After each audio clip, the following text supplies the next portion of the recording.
this should be your first project with me. I like to start with the very basic element of art, and that is line. So today we are going to discuss the artist Paul Klee and the element of art known as line. And I chose Paul Klee to talk about because I think he has a wonderful quote that goes along with the idea line is that a line is a dot that went for a walk. Simple as that. Whether you went for a run, a jog, a skip, but that is basically what's going on. Is that line is a dot that went for a walk. And so what we're going to do today is that we're going to explore lines. So that's going to be more of a review for you. We're going to learn about the man behind the quote, Paul Klee, create our own line project, and then I'm going to show you how you're going to submit work to me. So line, first and foremost, that is a path created by two moving points in space. It's one-dimensional, and it can vary in width, direction, and length, and they can be defined by the edges of the form. They can be horizontal, vertical, diagonal, straight, curved, thick, or thin. So possibilities are limitless when it comes to line. It can be used in different ways. It can suggest shape, pattern, form, structure, growth, depth, distance, rhythm, movement, and a range of emotions. And we have a psychological response to different types of lines. So like a curved line suggests comfort and ease, and a really jagged zigzag line probably would suggest anxiety and angst, which we all have with COVID right now. But here's types of lines. As you can see, there is all kinds, and usually they're described by the emotion that they inflict in you. So I can say, let's see, the straight line says it's just a bold. See, that's just an emotion, is that it's bold. A very thin line's passive, a structural, an active. So usually whenever you refer to lines, you refer to them by the emotion they evoke in you. So here's the directions that lines can take. They can take any type. They can be zigzag. They can be going back and forth. They can be wiggly. And they can go vertical is a particular term that you can use, which is going up and down. Horizontal is going side to side. And diagonal is like how you cut a sandwich diagonally. And intersecting. So they can even cross paths.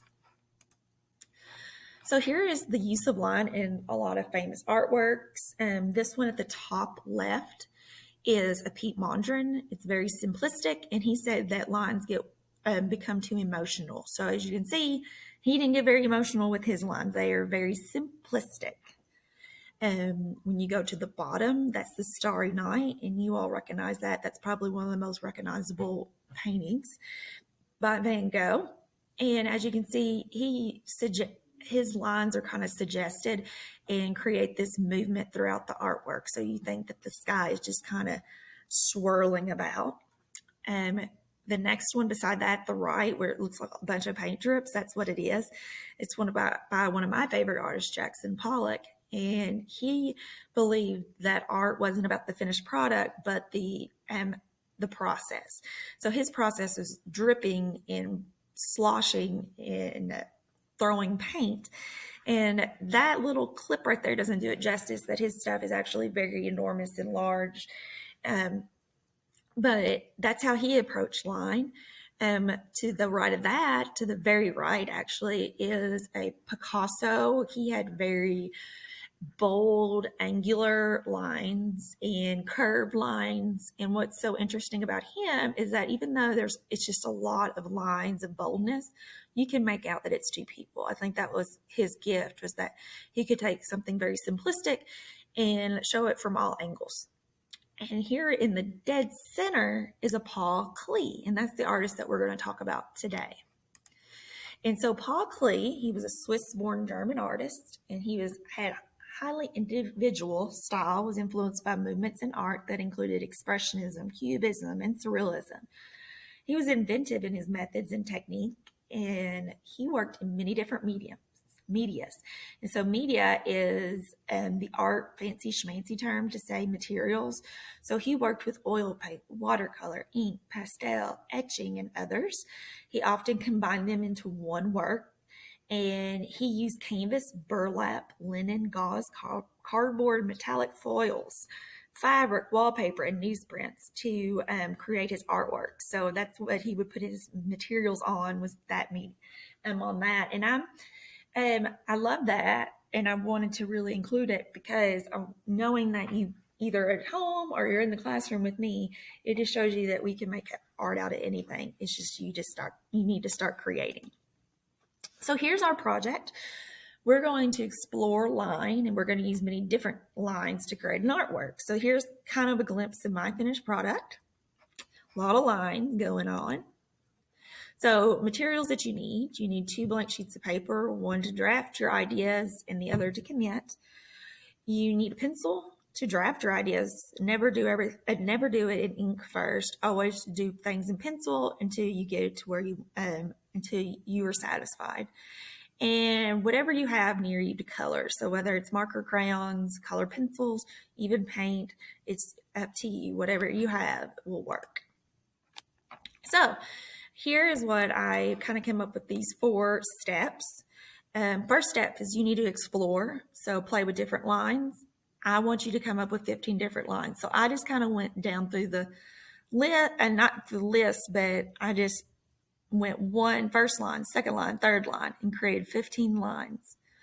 Then I created a draft. So I combined my lines in an interesting way. So you fill the paper up. I want you to use every little micro inch of it, and think about the direction of your lines. They don't have to be straight. They can be curved. They can circle around. They can cross each other. So make it interesting. And then once you get your 15 lines, color in the shapes that have been created by the lines. So as you can see, I started coloring them in. And then once I got done, I colored them in. I kind of went over and did some lines and patterns inside of shapes just to add a little extra flair. So I encourage you, if you feel like it's empty and it needs something else, do that. Add something to it. So what I'm going to show you now is how you're going to upload a picture to your finished artwork to your virtual gallery. So what I've decided, or what I've come up with, is that we are going to be taking your artwork and we're going to take a picture using your Chromebook. And then you are going to insert the picture of your artwork into your virtual art gallery. So this art gallery can be found in your Google Classroom. So as you see, elements of art, virtual art gallery. And here is my first slide. It says line. So I've already inserted one project that I did for line. So what I'm going to do now is that I'm going to go to insert and go to image, and you can hit camera, but I'm already using the camera, as you can see right here, to do this video. So what I would do is do camera, and then I would hold up my artwork. You click the picture, and once you get it in, it will automatically insert on the page. It won't be where you want it to be. So I will show you that on this back here. Now it's all loaded. I can't believe I froze the computer. Well, right here, as you can see, it could just land anywhere. So you are going to have to take it over, put it in whichever frame you want to. And a little tip, so because I don't want your face and everything, we just want your artwork. You can double click the piece, and as you can see, there is these little black notches that come up. You can crop your image, and once you get it the way you want it, click outside of it, and then you can fit it in there. Okay, and it will automatically save. So you will have your first entry into your virtual art gallery for your element of art of line. So it's kind of like your own art gallery, your own personal portfolio. So as you can see, we're going to upload it there. And also, as always, I love it when you get social with me. So I encourage you that this is my TikTok, Facebook, Instagram, and Twitter. So hit me up on one of those and show me your artwork. Even do like some time lapses of you actually working. I think those are awesome. I have a lot of those on my TikTok. Have fun, enjoy line, and I look forward to seeing all your wonderful projects.